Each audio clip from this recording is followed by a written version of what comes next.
하루하루 건강해지는 비결, 건강 서포트입니다. 오늘은 다이어트에 술이 최악인 이유에 대해 말씀드리도록 하겠습니다. 술은 건강에 도움보다는 나쁜 영향을 더 많이 끼치는 식품입니다. 와인과 맥주는 건강에 약간의 도움이 되는 부분도 있다고는 하지만 그래도 알코올 음료라고 봐야 하며, 오늘은 증류주인 소주를 기점으로 술이 다이어트의 최악인 이유와 궁금하셨던 속설들에 대해 하나씩 설명드리도록 하겠습니다. 첫 번째, 술의 칼로리 도대체 얼마나 될까? 영양학적으로 술은 X칼로리라고 표시를 합니다. 사람의 몸에 도움을 주는 6대 영양소가 전혀 없고 해만 끼친다고 해서 칼로리를 얘기하지 않는다는 겁니다. 크게 보면 알코올, 설탕인 당, 물 이렇게 세 가지만 있다는 거죠. 그래서 주류에는 영양 표기 성분에 칼로리가 표시되지 않기도 한다고 합니다. 현대인들이 술도 많이 마시고 다이어트에 관심이 많다 보니 부수적으로 재료에 따른 발효주인, 곡식류, 포도인지에 따라 칼로리를 조사해서 널리 퍼져 있는데요. 술의 칼로리를 살펴보면 대략적으로 소주는 380kcal 정도, 한 병에 7잔 반이 나오니까 한 잔당 50kcal 정도라고 볼 수 있습니다. 맥주는 일반 작은 캔 하나 355ml가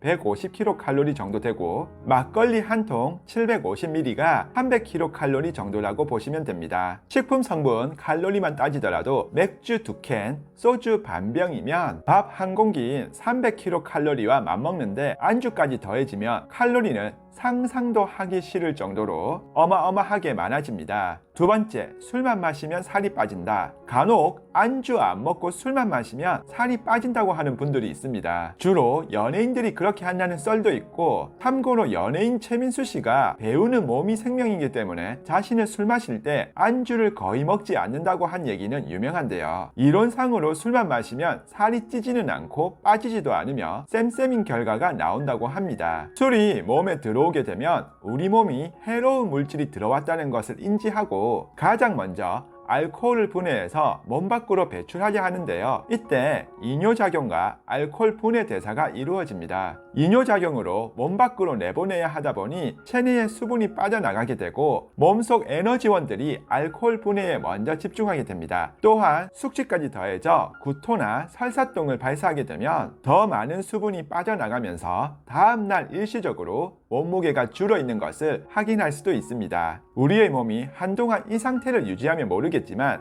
생명의 위험을 느끼고 버티지 못할 겁니다. 우리 몸의 70%가 수분입니다. 빠져나간 수분을 보충해주기 위해 갈증이 나서 물을 많이 마시게 되고, 알코올 분해에 집중했던 에너지를 채우기 위해 음식물이 들어오게 되면 다시 저장하게 됩니다. 즉, 술만 마시는 것이 다이어트에 도움이 되지 않는다는 결론입니다. 세 번째, 알코올이 체지방을 축적하게 만든다. 앞서 말씀드린 대로 신체는 보통 탄수화물의 포도당이나 지방의 지질을 연소해서 에너지를 얻게 됩니다. 하지만 술과 음식물이 함께 들어오게 되면 해로운 물질인 알코올을 분해하고 몸 밖으로 내보내기 위해 체내의 에너지들이 가장 먼저 집중하므로 포도당과 지질은 연소될 기회를 잃게 되고 체지방으로 바로 축적되게 됩니다. 평소 식사처럼 음식을 먹게 되더라도 술안주로 먹는 음식들이 더 빠르게 지방으로 축적되는 이유입니다. 네 번째, 복부 비만을 유발한다. 술은 다른 말로 알코올 음료이기도 한데 사탕이나 탄산음료에 들어가는 단당류가 많이 들어있고 주 원료가 곡식이기 때문에 칼로리가 높고 혈당 수치를 빠르게 상승시켜서 체중 증가를 유도하며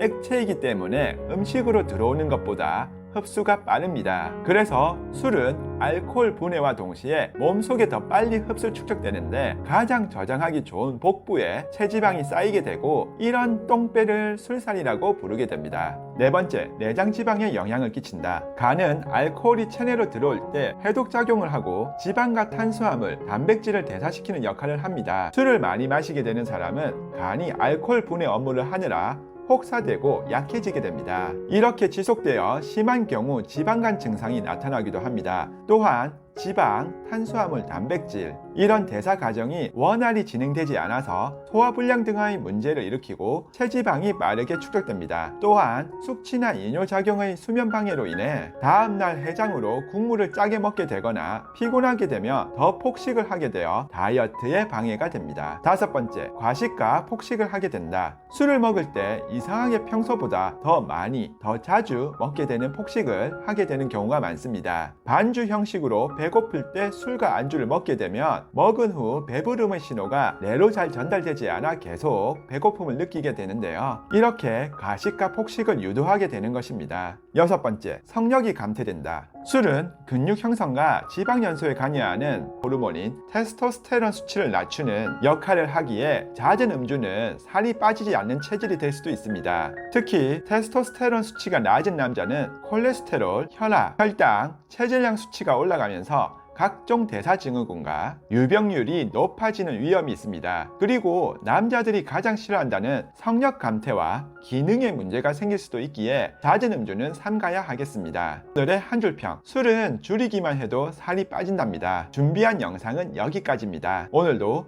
건강하고 행복한 하루 되세요.